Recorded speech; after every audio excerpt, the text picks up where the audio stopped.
For their match against at Rotherham and had Terry Fenwick and Gary Micklewhite sent off. Rotherham's Ronnie Moore was also sent off in that match. So, Terry Fenwick and Gary Micklewhite were both sent off, as was Rotherham's Ronnie Moore.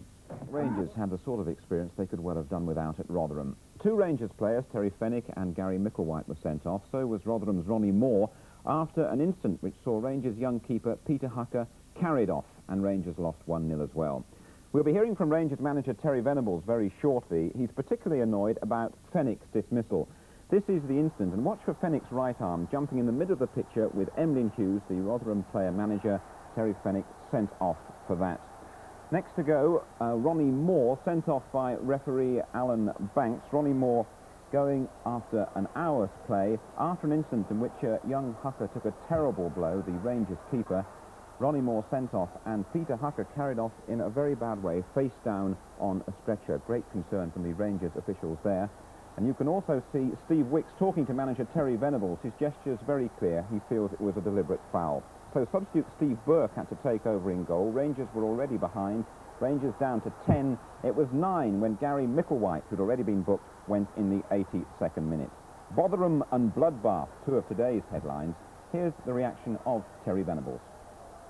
Terry Fenwick getting sent off for what he did, to me, was, if it wasn't so serious for us, it's just laughable. It's a circus. I mean, he's gone up for a ball, and if you're going to send people off for that, you've got to send 12 people off every game, because that's just a tussle and two guys going up for the same ball, and I can't see how you can possibly get sent off for that offence. Yet there was a lot of incident in the game, as you say. There was a lot of niggle early on, wasn't there? Did you feel the ref could have clamped down on it earlier?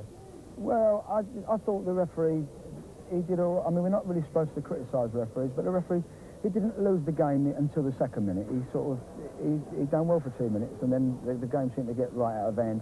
That is what happened. I mean, everybody was getting involved, and he was antagonising the players, and it just went from bad to worse. And once he booked one, he had to book another one, and he had to send another one off. And Emlyn is laying on the floor. I mean, I think that's what got Terry Fenwick sent off. Yeah. Was Emlyn laying there, and I think he'd been to Radar all week to practice for today. So Terry Venables keeping his sense of humour on a very unhappy afternoon, but delighted today by the recovery of goalkeeper Peter Hucker. Early reports that he'd broken his jaw were proved inaccurate when the team coach returned to Loftus Road. And as the Sunday Mirror pictures show, Peter's recovered really well. He's had a series of x-rays to make sure nothing's broken. He's in no danger of missing the semi-final and will probably face Sheffield Wednesday at Loftus Road tomorrow night.